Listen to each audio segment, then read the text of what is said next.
আলাইহি ওয়াসাল্লাম বুরাকে গমন করার পরে জিবরিল আমিন নিয়ে যাচ্ছেন। নিয়ে যেতে যেতে যেতে যেতে প্রথম আসমানের কাছে দাঁড়ালেন। আসমানের দরজা যেন বন্ধ রয়েছে, আসমানের দরজা খুলে নাই।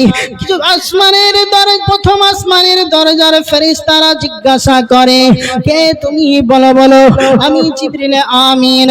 ও জিবরিল আমিন, তোমার জন্য দরওয়াজা খুলবো না। জিবরিল আমিন বললেন, তোমার জন্য দরওয়াজা খুলবো না যখন শুনলেন, ফেরেশতা জিজ্ঞাসা করলেন, আরো তোমার সঙ্গে কে আছে বলো বলো, আরো তোমার সঙ্গে কে আছে আমাকে একটু জানিয়ে দাও। ওই ফেরেশতাকে জিবরিল আমিন বলেন, আমার সঙ্গে বিশ্বকুল হাবিবুল্লাহ জনাবে মুহাম্মদুর রাসূলুল্লাহ সাল্লাল্লাহু তাআলা আলাইহি ওয়াসাল্লাম মওজুদ আছেন। তখন আল্লাহর আদেশ পেয়ে সঙ্গে সঙ্গে দরওয়াজা খুলে গেল। আমার নবী, আপনার নবী জনাবে মুহাম্মদুর রাসূলুল্লাহ সাল্লাল্লাহু তাআলা আলাইহি ওয়াসাল্লাম আপনার কিনারে রওনা হলেন। অমনি সময় দেখতে পেলেন হযরতে আদম আলাইহিস সালাম নম্রত অবস্থায় দাঁড়িয়ে আছে। তিনার উচ্চতা ছিল 60 হাত, তিনার উচ্চতা ছিল 60 হাত। হযরতে আদম আলাইহিস সালাম তার বাম পাশে দেখছে একজন কান্না করতেছে মলিন হয়ে, তার ডান পাশে দেখছে কয়েকটি মানুষ সাদা আকারের আপনার খুশিতে আনন্দিত আছে। হযরতে আদম আলাইহিস সালাম যখন বাম দিকে তাকায় তখন কান্না করে, যখন আদম আলাইহিস সালাম যখন ডান দিকে তাকায় তখন মুস্কুরাহাট করে। কিন্তু আল্লাহর নবী সাল্লাল্লাহু তাআলা আলাইহি ওয়াসাল্লাম কে বলল, জিবরিল আমিন বলতেছে, ও পয়গম্বর, ও রাসূল, ও আল্লাহর বন্ধু, আপনি আদম আলাইহিস সালামকে সালাম করুন, সালাম করুন। সঙ্গে সঙ্গে আদেশ পেয়ে সালাম করলেন। আদম আলাইহিস সালাম সালামের জবাব দিলেন। সঙ্গে সঙ্গে বলতেছেন, মুবারকবাদ ইয়া রাসূলুল্লাহ, আপনাকে আমি মুবারকবাদ দিলাম, আপনি খুশি হন। আল্লাহর রাসূল সাল্লাল্লাহু আলাইহি ওয়াসাল্লামকে খুশি আরতে মুবারকবাদ দিয়েছেন।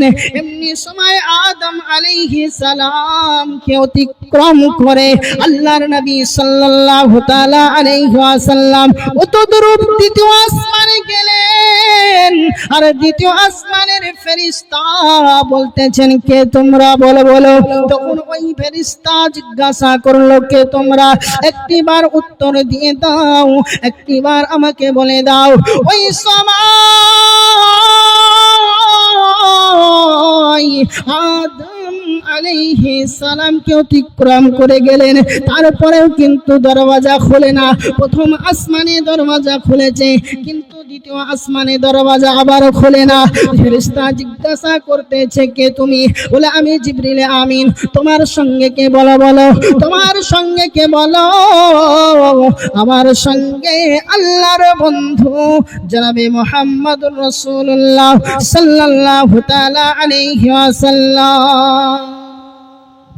নবী পাক সাল্লাল্লাহু তাআলা আলাইহি ওয়াসাল্লামের বরকতে প্রথম আসমানের দরওয়াজা খুলে দিলেন।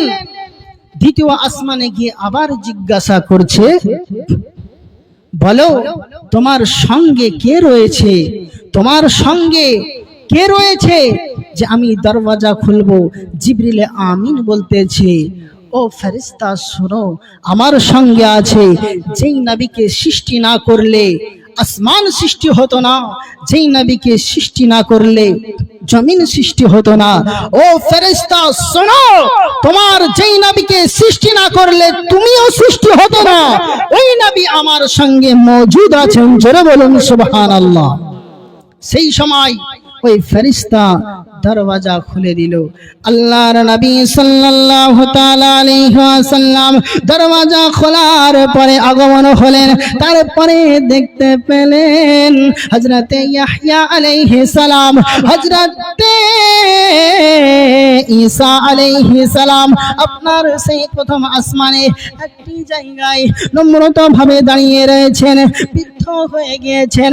আল্লাহর রাসূল সাল্লাল্লাহু তাআলা আলাইহি ওয়াসাল্লাম জিজ্ঞাসা করেন, ও জিবরিল এইগুলো কি বলো বলো? জিবরিল আলাইহিস সালাম বলতেছেন, ইয়া রাসূলুল্লাহ, ইয়া হাবিবাল্লাহ, নবী গো, এটাকে আপনি এদেরকে সালাম করুন। ইনি হলেন ইয়াহইয়া আলাইহিস সালাম এবং ঈসা আলাইহিস সালাম। দ্বিতীয় আসমানে এদের সঙ্গে দেখা হলো। তারা বলতেছেন, মুবারকবাদ ইয়া রাসূলুল্লাহ, ইয়া হাবিবাল্লাহ, মুবারকবাদ ইয়া রাসূলুল্লাহ, ইয়া হাবিবাল্লাহ।